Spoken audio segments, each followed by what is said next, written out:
In 1986, poor design, lack of knowledgeable oversight, and years of negligent decision-making led to the largest structural collapse in Singapore's history.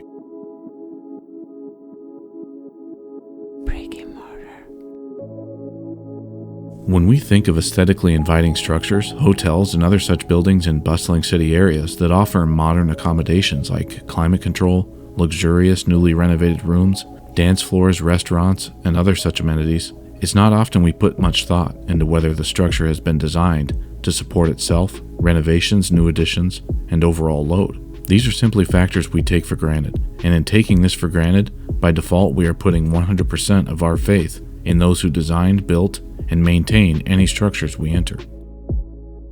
But on March 15, 1986, just after 11 a.m., the faith put into the design of the Lian Yak building, with the 67-room Hotel New World occupying its top 4 stories, would be betrayed as it collapsed suddenly under its own weight.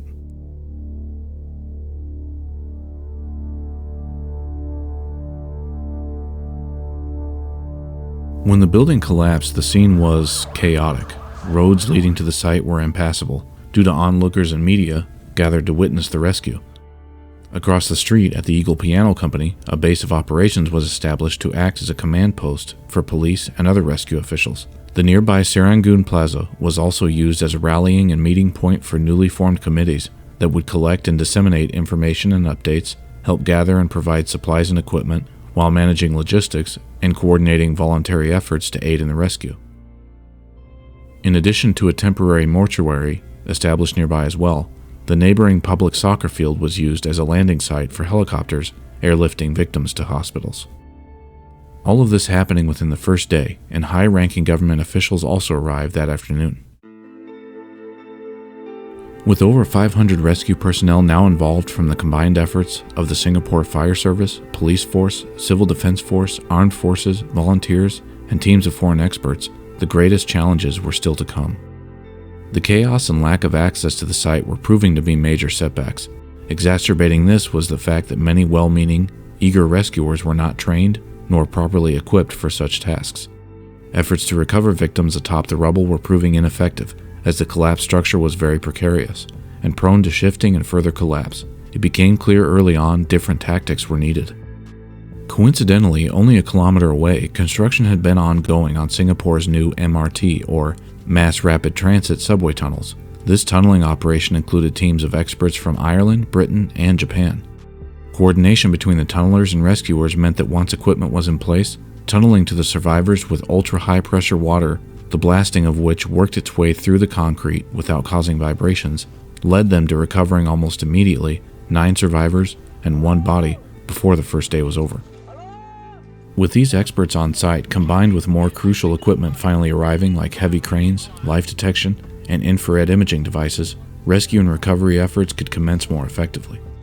On the evening of the 5th day, the rescue command officials announced the cessation of all rescue efforts, as multiple, thorough sound checks and other life detection methods concluded all survivors had been recovered. In total, 33 lost their lives and 17 victims were rescued. In 1969, in the heart of Singapore's Central District, at the corner of Serangoon and Owen Roads, commissioned by the Lian Yak Realty Company, construction would begin on what would become a 6-level structure above ground with 1 level of car park below grade. Completed by 1971, the first floor would include a commercial bank branch, the second floor a nightclub, and occupying floors 3 and above would be 4 stories of hotel, at the time originally named the Serangoon Hotel. The structure was quite popular in this bustling portion of Singapore's Central District. It's reported that as early as 1974, though, only 3 years in, structural concerns were already being raised when cracks began to appear in the walls of several areas of the hotel portion. And the hotel would even make headlines as early as August of 1975 when a carbon monoxide leak rendered 35 occupants unconscious.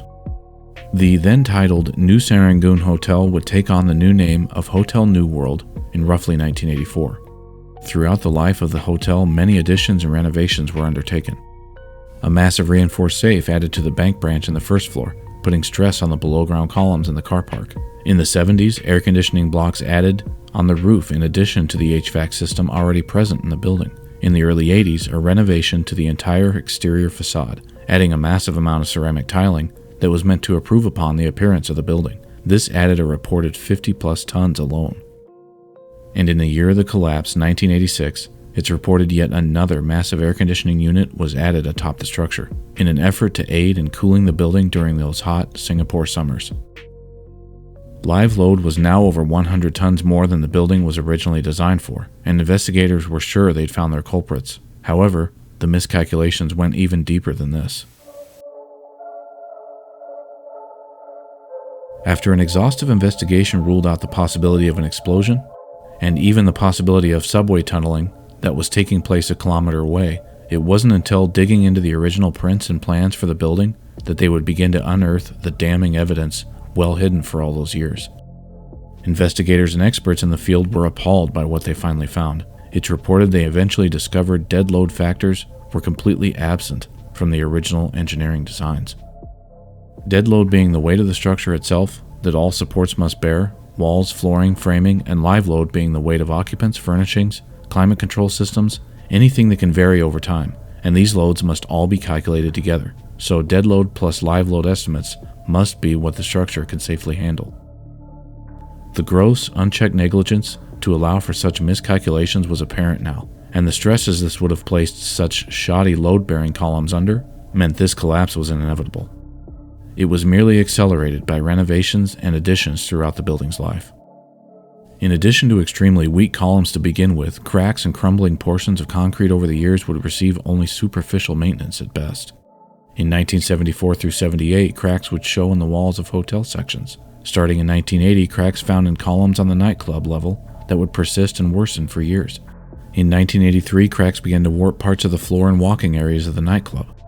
On the days leading up to the collapse, cracks knocked a mirror from a wall in the nightclub and jammed a door, also suddenly appearing in the wall of an office on the 3rd floor. And on the day of, cracks appeared above a door on the 4th floor, forcing it to remain open, along with a crumbling column on one of the lower floors that would be merely propped with wood planks on the instructions of the hotel owner.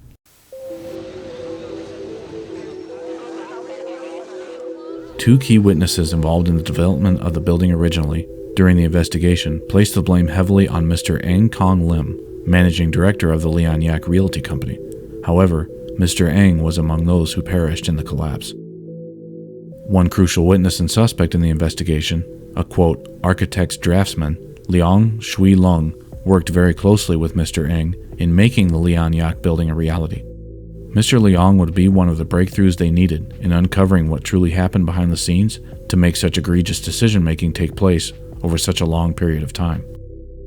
In a tell-all confession that would effectively incriminate even himself, Leong would reveal he had not even reached the level of draftsman formally, as he'd never received the training or qualifications required to be certified. He was also put in place by Mr. Eng as lead designer and admitted to drawing all building and site plans for the structure. All this while also admitting to having aided Mr. Eng in falsifying contracting and bid tender documents that would appease Mr. Eng's partners at Leon Yak. The other key witness, engineer's draftsman Shum Chong Heng, would testify that tests typically carried out for building sites were not carried out for the Leon Yak building, as Mr. Eng refused to pay for such testing. There were no tests conducted to check soil conditions, no tests to confirm the load-bearing capacity of the main columns or piles of the foundation. Late in the process, at the recommendation of Mr. Leong, an architect had been brought on board, but Mr. Eng refused to fund any sort of supervisory team to ensure work on site met specifications. Both Mr. Shum and Leong noted that in several of their visits on site, signs of shoddy construction were evident. Subcontractors would change hands frequently, and that Mr. Eng would openly treat them poorly, pay very slowly, or even underpay the workers on occasion. Both stated they would bring these concerns up with Mr. Eng amongst many others, but that he was a, quote, very arrogant man that would not follow instructions. The Fortuna Hotel Singapore now stands in its place at the corner of Serangoon and Owen Roads.